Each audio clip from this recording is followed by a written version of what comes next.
नीतीश जी को बिहार की चिंता होती तो 4 साल में 4 सरकार नहीं बनाते। 4 साल में 4 सरकार बनाया तो आप बताओ बिहार में विकास कैसे संभव है।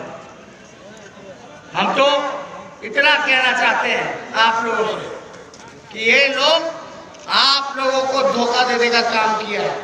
नीतीश जी ने लालू जी को, तेजस्वी को या राष्ट्रीय जनता दल को धोखा नहीं देने का काम किया है, बल्कि पूरे बिहार करोड़ की जनता को धोखा देने का काम किया है। इसलिए इस अपमान का बदला आप लोगों को लेने का काम करना है। आप लोग सब लोग यहाँ जो है भारी संख्या में नौजवान हैं। ये लोग रोजगार आज देख लीजिए, किसको रोजगार मिला, 15-15 लाख रुपए किसको मिला, पता नहीं। भागलपुर स्मार्ट सिटी बना कि नहीं बना, कितने वादे इन्होंने किए थे, पूरा कोई एक वादा बता दीजिए जो इन्होंने करने का काम किया, एक वादा नहीं। आज किसानों की स्थिति देख लीजिए, आज किसानों की स्थिति देख लीजिए तो आप देखिएगा सही मूल्य नहीं मिल रहा, आपको खाद नहीं मिल रहा, कर्ज किसानों की माफ नहीं की जा रही। आज प्रधान की स्थिति पे आ गए हैं लोग। और हमारे चाचा कोई काम ना कर करके खाली शराबबंदी करा है। हम मानते हैं कि देश भर में नशा मुक्त होना चाहिए समाज हमारा, लेकिन लोगों को जागरूक करने की जरूरत है, समझाने की जरूरत है। अब हम आपसे पूछते हैं, शराब चालू है कि बंद? चालू है। होम डिलीवरी हो रहा है ना पूरा ना? 200 रुपए के बोतल 1500 में मिल रहा है ना?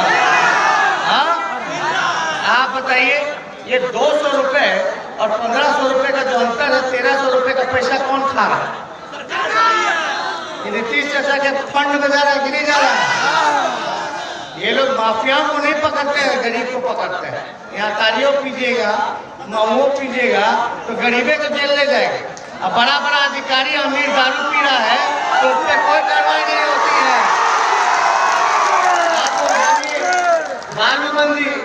बालूबंदी कर करके हमारे मजदूरों के पेट पे लात मारने का काम किया नीतीश जी ने। आर्थिक रूप से कितने कमजोर लोग हैं, दिन रात मजदूरी कर करके बाल बच्चों को 2 वक्त का रोटी खिलाने का काम करते हैं, और नीतीश जी ने उनके पेट पे लात मारने का काम किया। इतने दिन तक बालूबंदी कराने का काम किया। आज आप बताओ, नीतीश जी कहते हैं बालू माफिया, बालू माफिया। पहले बालू सस्ता था कि अब महंगा हुआ? बताइए, अभी महंगा हुआ है ना? तो माफिया कौन हुआ भैया? पहले सस्ता था तो अच्छा था ना, अब तो महंगा हो गया। कितना मजदूरों का उन्होंने जो है रोजगार छीनने का काम किया। मोदी जी से मांगेगा रोजगार तो बोलते हैं पकौड़ा छानो, पकौड़ा छानो। हम तो कहते हैं मोदी जी, घर में भूखा अगर कोई सो रहा हो, परिवार के लोग को घर चलाने के लिए हमको पकौड़ा भी बेचेंगे। भले ही हम MBA का डिग्री लिए हुए, हमको रोजगार नहीं। भले ही हम इंजीनियरिंग का, डॉक्टर का डिग्री लिए हुए हैं, लेकिन हमको घर अगर चलाना है तो अगर रोजगार नहीं मिलेगा तो हमको पकौड़ों बेचेंगे। लेकिन कम से कम मोदी जी 15-15 लाख कमा रखते थे, उसमें 2-3 लाख रुपया बोनी करा दीजिए ताकि पकौड़ा का दुकान लगा जाए। ये भी तो वादा पूरा कीजिए। लेकिन हर साल में 2 करोड़ लोग अगर पकौड़ा बनाएंगे तो पकौड़ा के खाएंगे, यानी 1 साल में 2 करोड़, यानी 5 साल में 10 करोड़ लोग पकौड़ा बनाएंगे। तो हर घर में पकौड़ा मिलेगा तो पकौड़ा कौन खाएगा बाहर जाकर? यानी दुकान नहीं चलने वाला है। तो इसलिए ये लोग ठग लोग हैं। अब एक बात समझ लो, पूरे भारत में 22 लाख सरकारी रिक्त पदे खाली। नौजवान भाई लोग सुन लीजिए, 22 लाख भारत सरकार में रिक्त पदे खाली हैं। और मोदी जी की साजिश है, अगर ये दोबारा आ गए तो जितना सरकारी नौकरी है उसको खत्म कर देंगे और पूरा प्राइवेट के हाथों में दे देंगे, पूंजीपतियों के हाथों में दे देंगे, पूरा खत्म हो जाएगा सब। तो आप जानिए, रेलवे के भर्ती में कम हुआ कि नहीं हुआ? हुआ ना? तो आप लोग जानिए, ये पूरा साजिश चल रहा है पूंजीपतियों को लाने के लिए। ये लोग गरीब और अमीर की लड़ाई है, और ये लोग अमीरों की पार्टी है। इसलिए इस न्याय, अन्याय, सच और झूठ की लड़ाई में आप लोग जो है एकजुट होकर के बुलंदी के साथ रहने का काम कीजिए। ज्यादा कुछ हम नहीं कहेंगे। हमारे पिता को जेल भेजा, हम पे मुकदमा किया, क्योंकि ये लोग जानते थे कि अगर लालू जी अगर बाहर रहेंगे किसी माई के लाल में दम नहीं जो हमारे आरक्षण और संविधान के साथ। आप बताओ हम पे मुकदमा, मेरा क्या दोष था? मेरा क्या दोष था? वहां एक टोपी वाला लड़का है, जरा बाबू जल्दी आओ, लाटे पे जल्दी आओ, दौड़ के आओ, जल्दी आइए।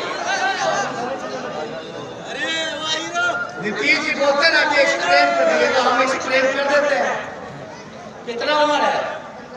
15 साल। इसको मूछ है, लेकिन मेरा 13 साल था। 13 साल की उम्र में नीतीश जी बोलते हैं और बीजेपी वाला बोलता कि तेजस्वी रेलवे में बैठ के घोटाला करता था। अब आप बताओ, ये घोटाला करेगा?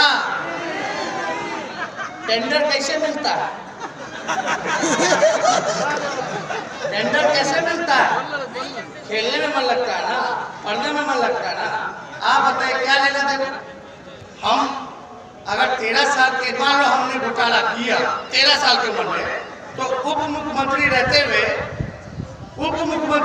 28 साल का लड़का, वही 13 साल का 28 साल का हो जाएगा, उप मुख्यमंत्री बनेगा, 3 डिपार्टमेंट संभालेगा, तब तो पूरा बिहार सरकार का खजाना लूट लेना चाहिए था। बताओ नीतीश कुमार जी, बताइए नीतीश कुमार जी, अगर हमने एक घोटाला किया हो उप मुख्यमंत्री रहते हुए तो नहीं।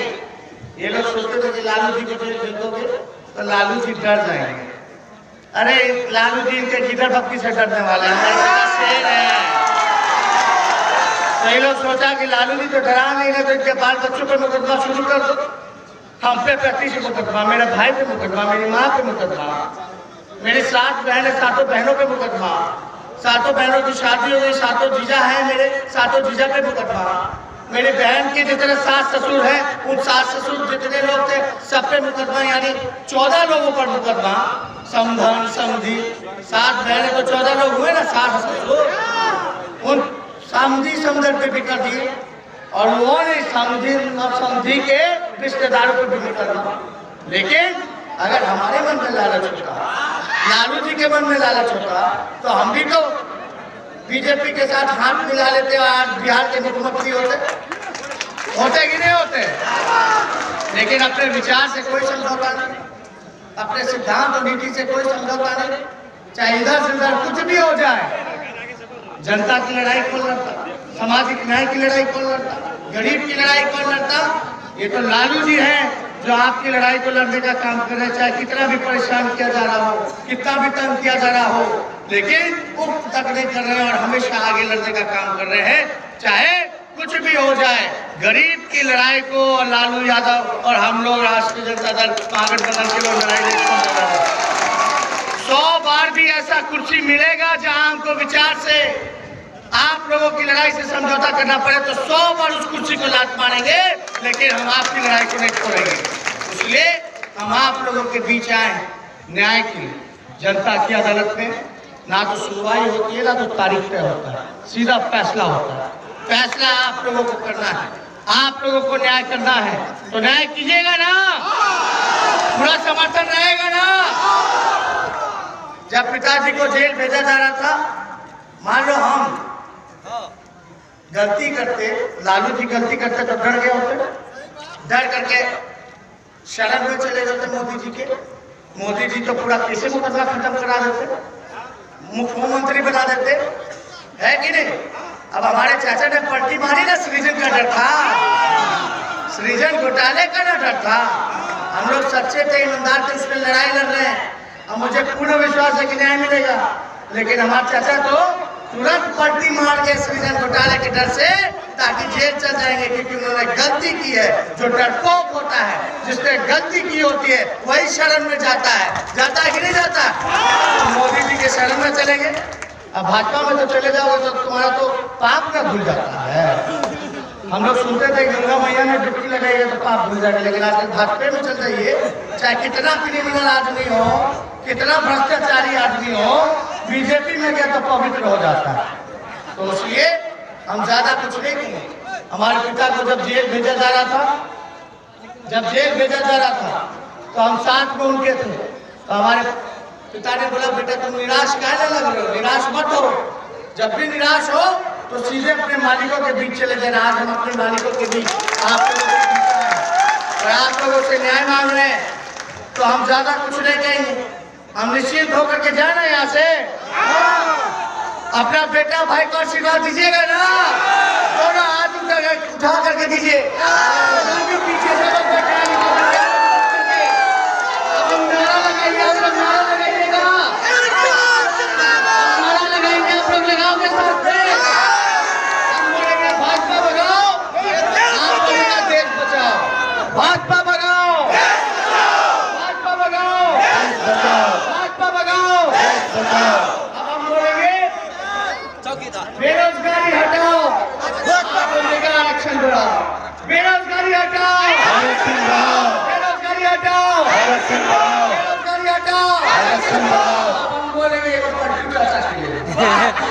लेकिन भाई जितने पीछे लोग हैं, पेड़ के पीछे, रेलवे लाइन के उधर और इधर बिल्डिंग के आसपास, आप सब लोग जोरदार तरीके से आप लोग हाथ उठा के बोलिएगा। हम बोलेंगे पट्टू चाचा भगाओ, तो आप बोलेगा बिहार बचाओ। पट्टू चाचा भगाओ, पट्टू चाचा भगाओ, पट्टू चाचा भगाओ। आप सब लोगों का दिल से धन्यवाद करते हैं। आप लोगों की अनुमति को बुल्लू जी का जीत का बड़ा पहना